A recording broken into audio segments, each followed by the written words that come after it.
Bannerlord can be a brutally hard game. Often you're outnumbered and massive armies march against you.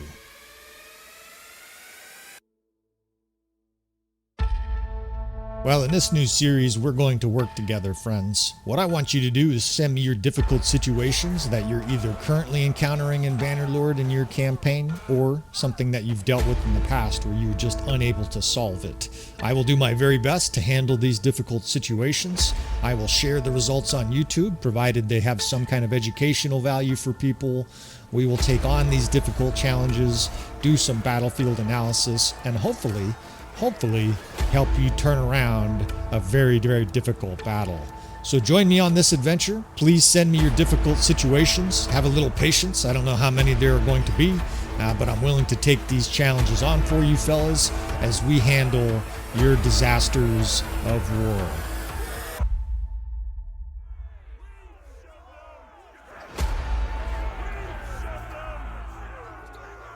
All right, friends, welcome back again to another episode of Tactical Enlightenment. Our YouTube channel is dedicated to Bannerlord, dedicated to helping you fellows at Bannerlord. And this is our first entry from a Reddit contributor. This fella said, he's stuck, man, I can't fucking win this battle. As usual, we will try to include the email at some point, the message rather, on Reddit. This is not an email. This is our first contribution via Reddit.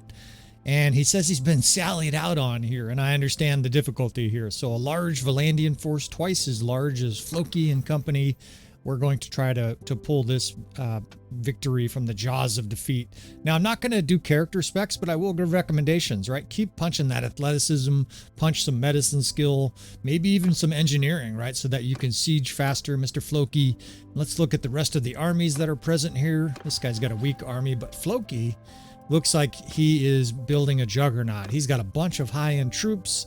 He seems to be infantry and cavalry heavy. In fact, very cavalry heavy, which unfortunately, as of the making of this episode, July 2025, is suboptimal with how the combat system in Bannerlord works. Cavalry just don't do as well as you would expect, and he has less than 15% archers in this army. Archers are the key. Cavalry are the slaves of Bannerlord.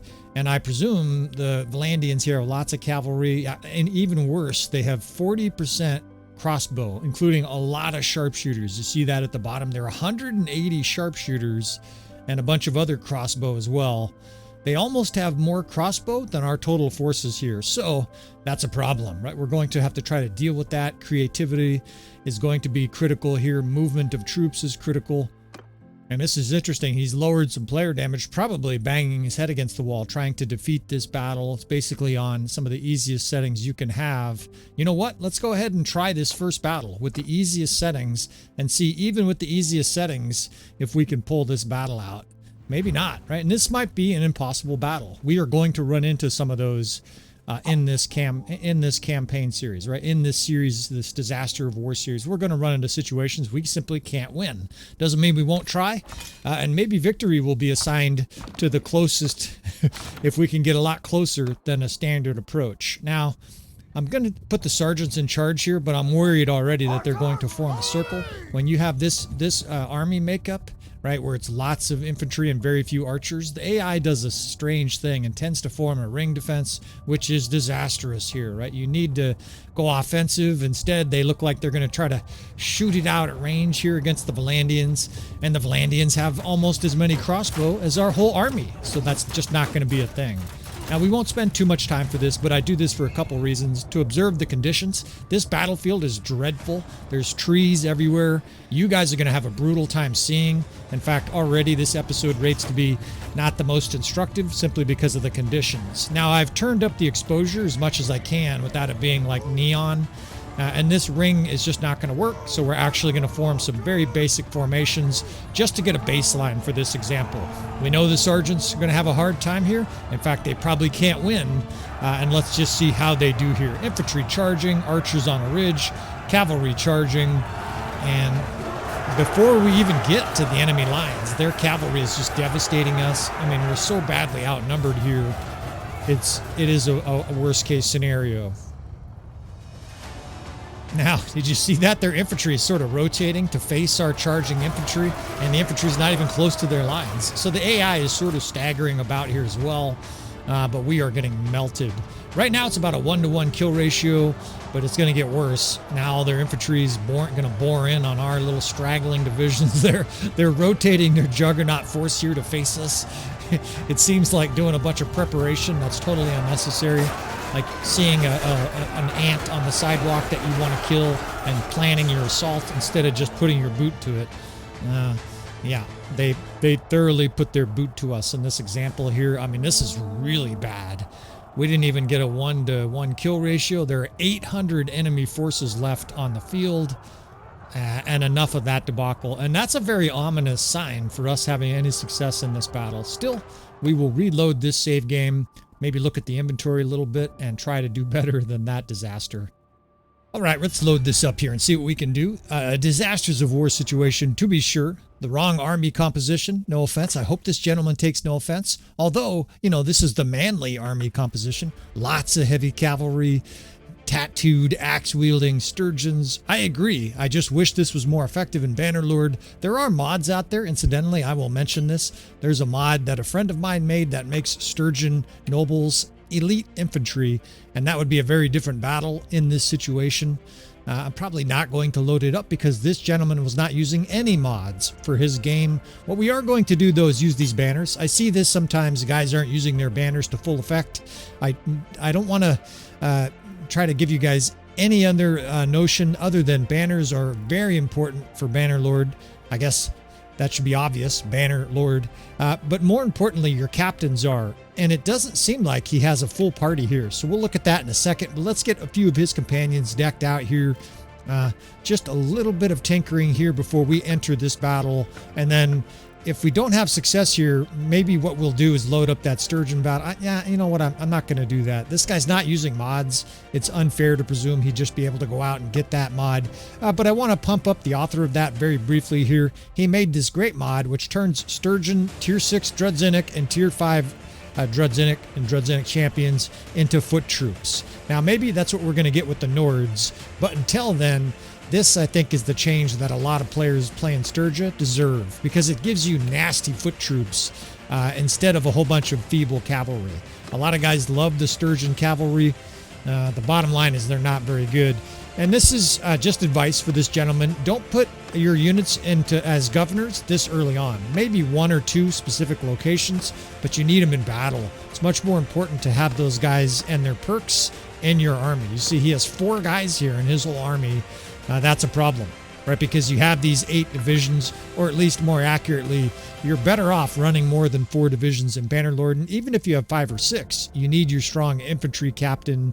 You need captains to command your division. Guys like Strat Gaming Guy have done testing on this. I've done my own tests, and it's enormous how powerful the banner wielders, the banner bearers, and strong captains to command your division are. Now we're gonna try this on the hardest difficulty.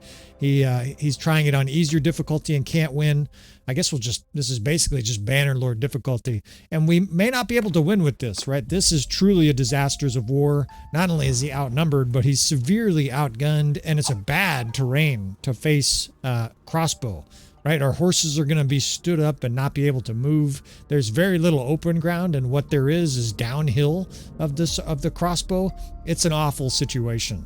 This is the first battle where it truly feels like a disaster of war. Now, that doesn't mean we're not going to try. In fact, we got a little ridge to hide behind here. A ridge to hide behind is essential because we're going to have to get our meat grinding line breakers and sturgeon infantry onto their units. Otherwise, we definitely can't win this battle.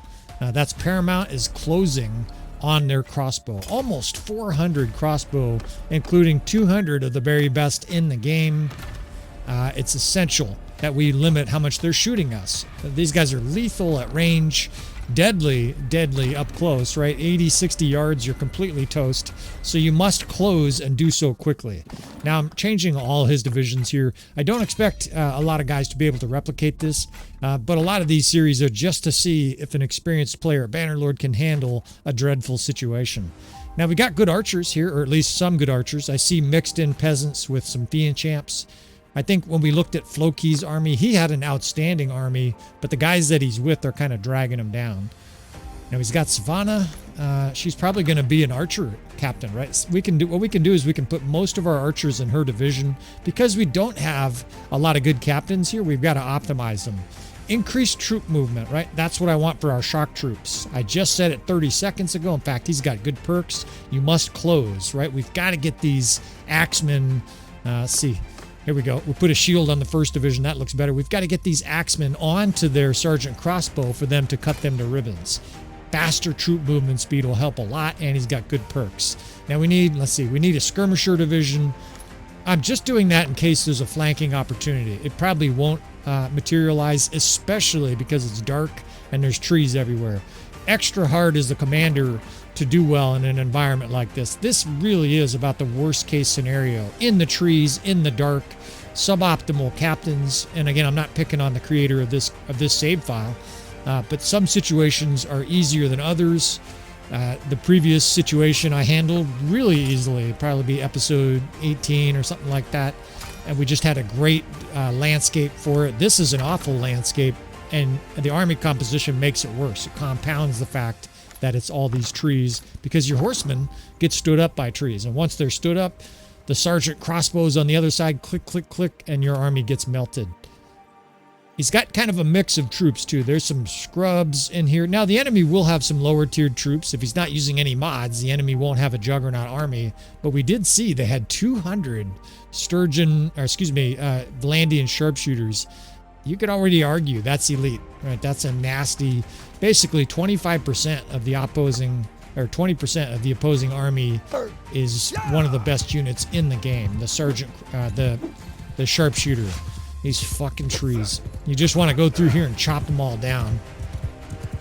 All right, well, we're going to try a peekaboo rush strategy here. That's about our only option. We can do a little bit of a ridge there at the back edge. Unfortunately, the map doesn't let us use the full heights of this ridge, so we're going to do the best we can here. We're basically going to try to roll the enemy up from our left to our right. So we're going to position mobile troops on our left here.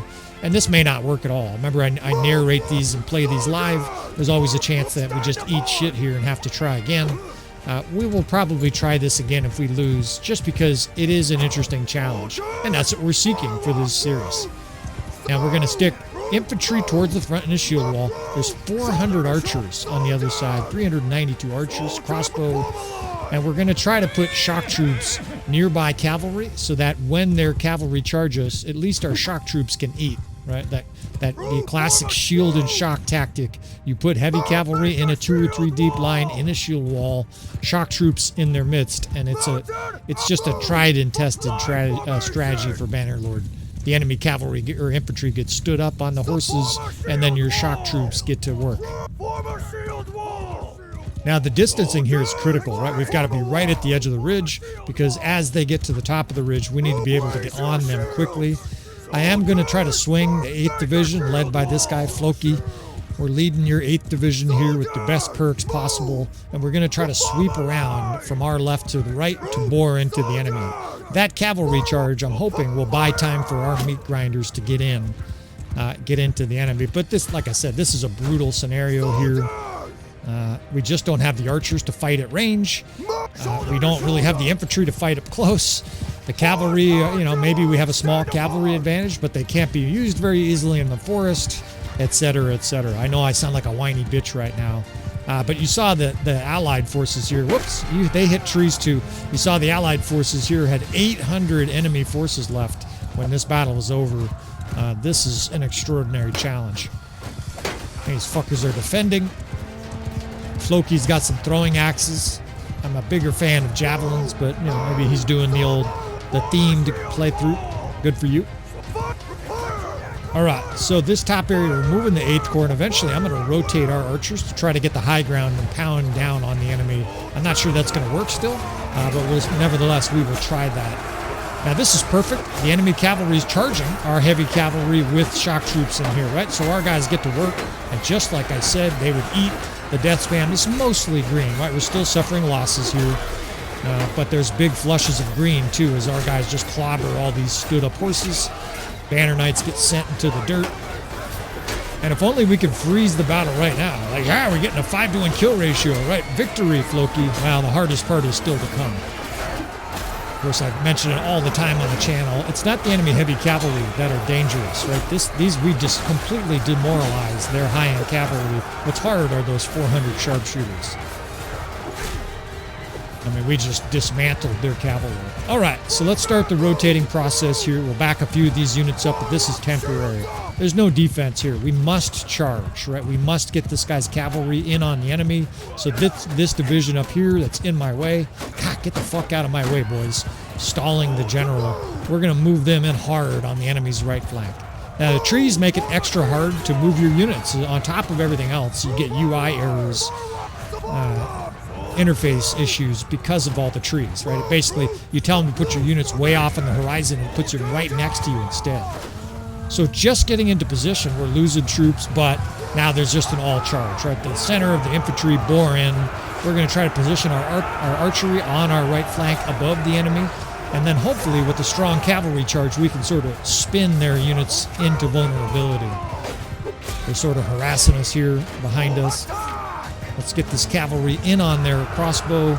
They're bringing up reinforcements, but we have no choice here but to pounce. Now look at all these guys. They're all down here. Hundreds of crossbow. You just drag your cavalry right through this. It's a huge vanguard of archers. And they still have infantry, right? This is just a large force. Sometimes I use the analogy, you know, you can surround your enemy, but if your enemy's much better than you, it doesn't really matter if you flank them. Now I'm in trouble here. They're honing in on me. I got fucking banner knights attacking me in their vanguard. Just lost most of my health. Let's try to pull our cavalry through here again, though. At least most of our units have arrived. You know, they've arrived face to face, and they are coming downhill, which is an advantage too. That is not an accident.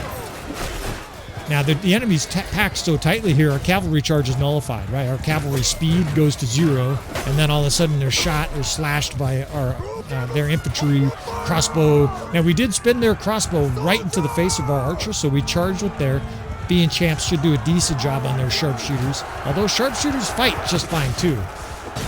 And that's a unit, of course, we have highlighted on the channel as one of the top 3 or 4 units in the whole game. And we mean pound for pound. I don't mean they're better than Fiend champs. I mean they're tier 5. They're certainly comparable to a Britannian Fiend.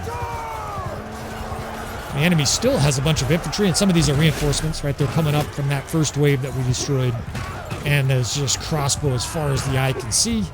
Still, we've at least made them fight this second battle, right? It wasn't the 80% survival rate of that first battle, and now you're just desperate to try to somehow get get a sword on every single one of these guys. They're trying to spread out.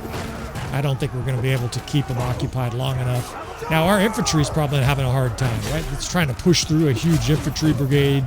The enemy archers are probably up there fighting too. And this crossbow division literally stretches all the way across the screen. I almost can't see the end of it, right? That's how many we're dealing with. And eventually the inevitable, right? You get shot off your horse. Floki, we did our best. I want to quote Sean Connery every time I think of that. Your best. Losers say they do their best. Winners go home and fuck the prom queen, right? There's that classic line from Rock, which is sort of like an idiotic moron statement, but still it's funny in its own right. Now, this is a good illustration of his captain. So this gal is utterly inept. She must be a wife or something of one of your companions or something, a character wife. But she's doing 30 and 20. Even a charged sword swing doesn't kill these units. It's really hard, Mr. Floki, to win when all your captains are in garrisons holding the fort, right? You need those captains swinging their sword, not drinking wine and banging the mistress. Yeah, so we got throttled pretty good here, but I'm looking up. That looks like about a quarter or a third. 328 survivors. You know, under the circumstances, 332, that's a win, right? Now, we're going to try this one more time here, but this might be just an impossible battle.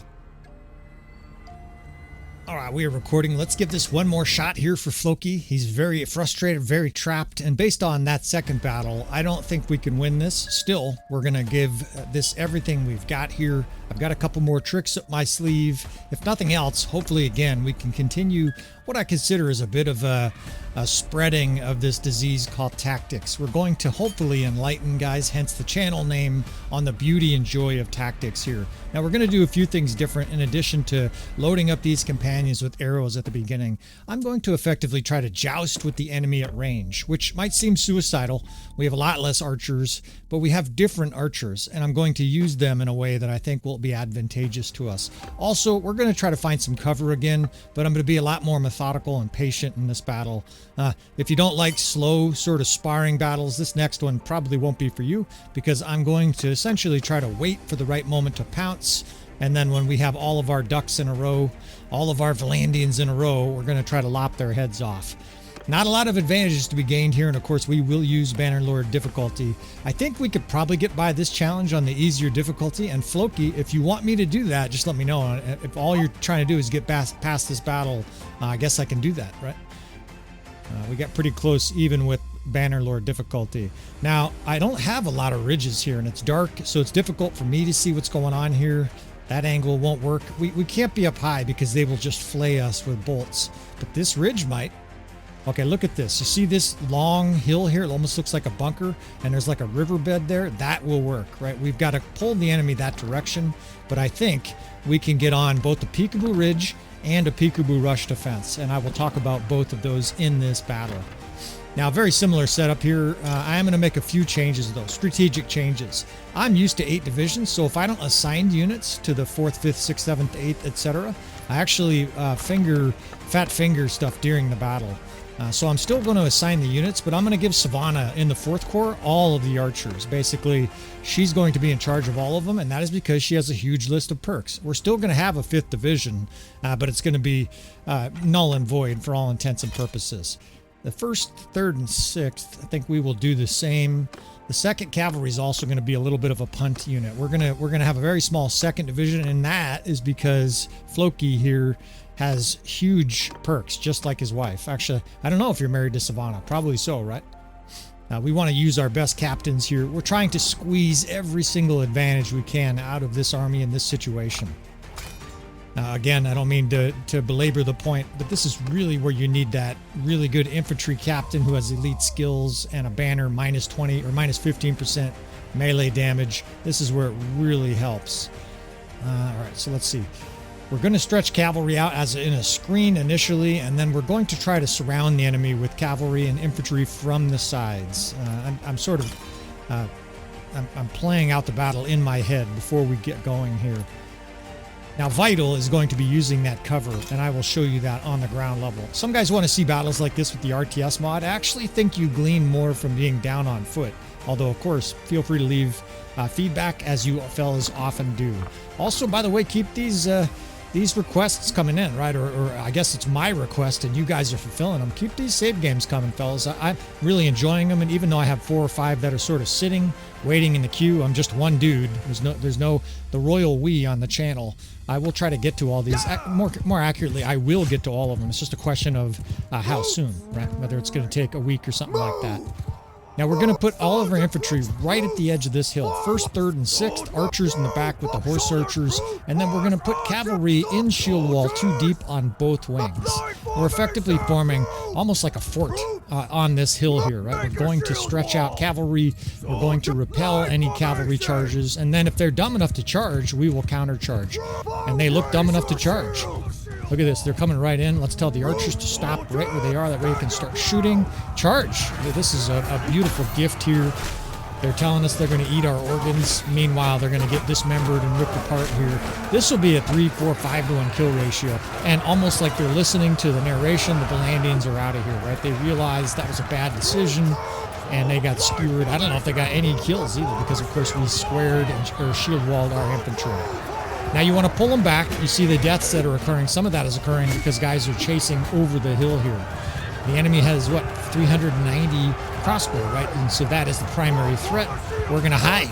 That's all there is to it, right? Some people might call it cowardice. I call it tactics. All right, they're coming in for another taste, right? Just like Sam in the Lord of the Rings. Come and get him, have another taste, you scuzz. And that was when... anybody who's read the book is probably familiar with what I'm referring to, when the spider stabbed Frodo.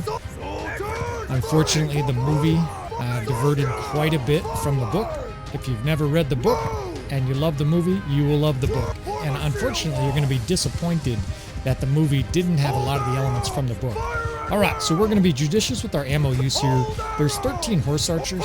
I don't really want a lot of ammo wasted on them, though, right? This could be a half-hour battle. Hopefully not, right? Because a lot of you guys will just X out.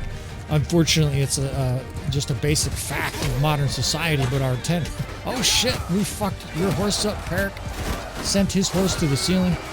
Just like me getting distracted there, unfortunately, the modern attention span has cratered with the advent of smartphones, etc.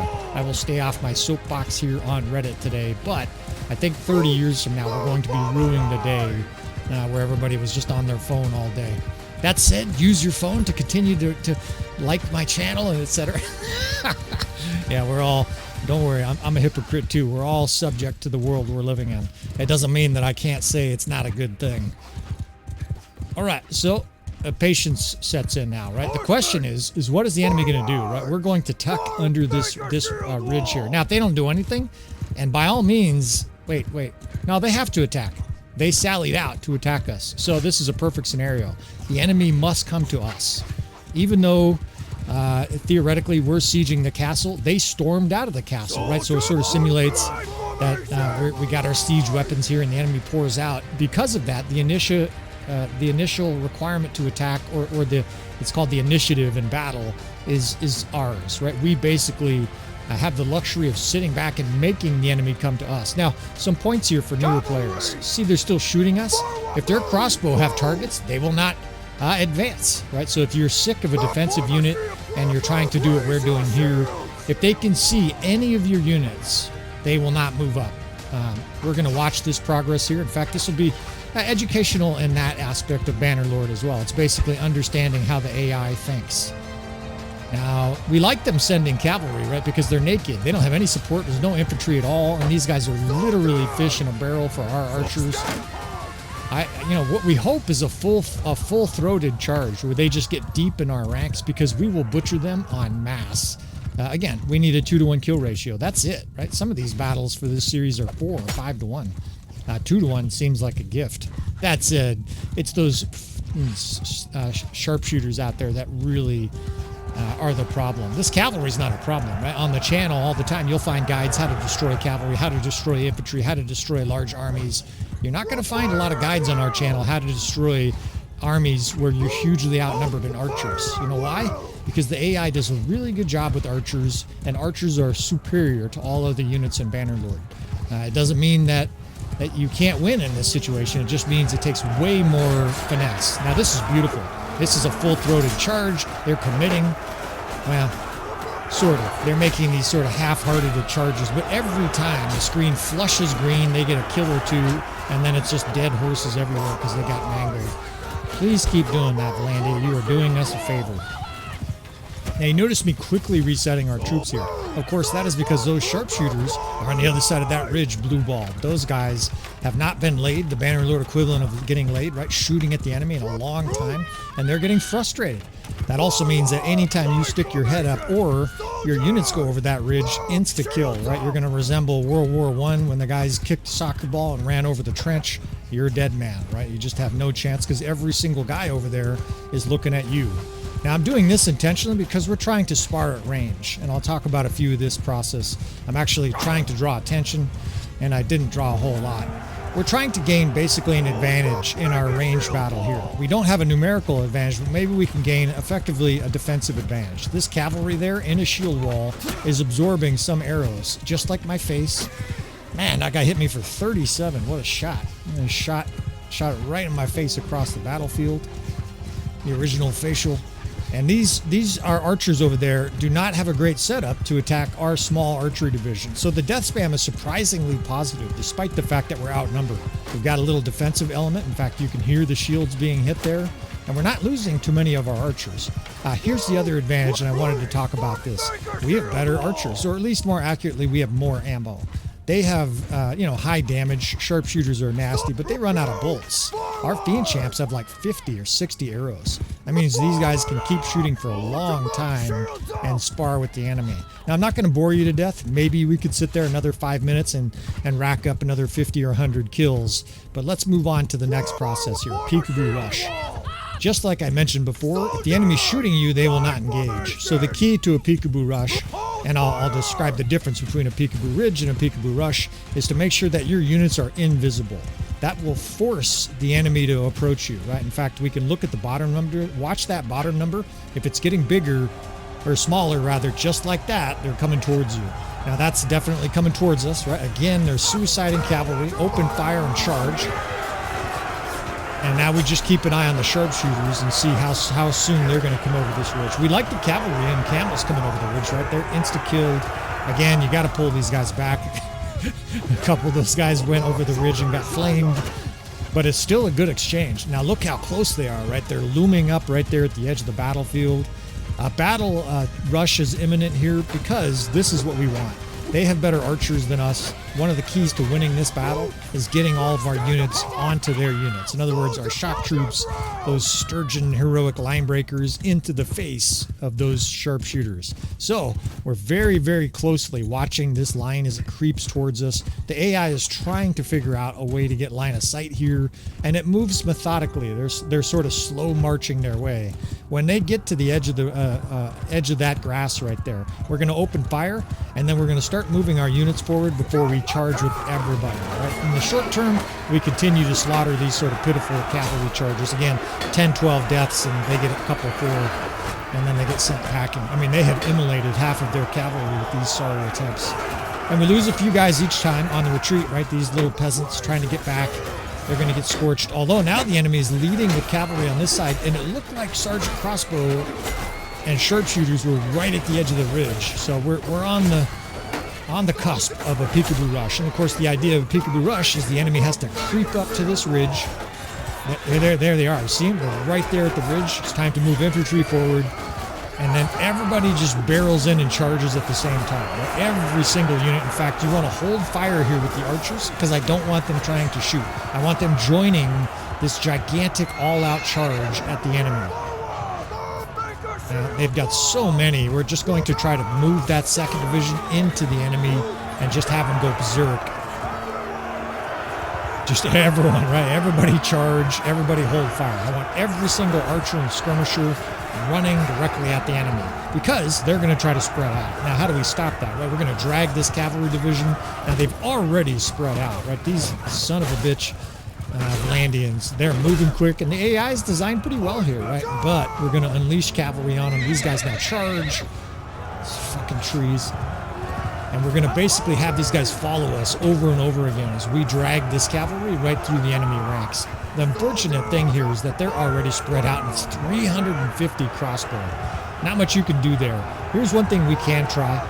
While we kill the rest of their troops, because there's a lot of other troops to kill still, all these infantrymen, we can put that cav division in the face of the enemy in a shield wall, and then we turn our attention to this giant mass of cavalry and infantry that our guys are trying to plow through. They are starting to make their way through, right? We are starting to butcher their lines here because, frankly, we have more troops involved at this stage, right? The bulk of the enemy force is sharpshooters, and they are shooting our cavalry. You can see the guys getting dropped. But those guys are buying us a little bit of time here, and now it's time to move our attention to these archers. This is close. This run definitely has a lot more chances of success than that last attempt. Damn it. God, they are spread wide, though. And this is the danger and problem with defeating so many sharpshooters. Look how wide their line is. It literally goes for 500 yards. And our troops are still working their way through their infantry. All right, we're suffering serious losses just trying to work our way through their infantry. Fucking little tiny trees. Do I tell you, if we take over this land, what do you think, Floki? We'll just destroy all these trees, right, that keep on hampering our horse?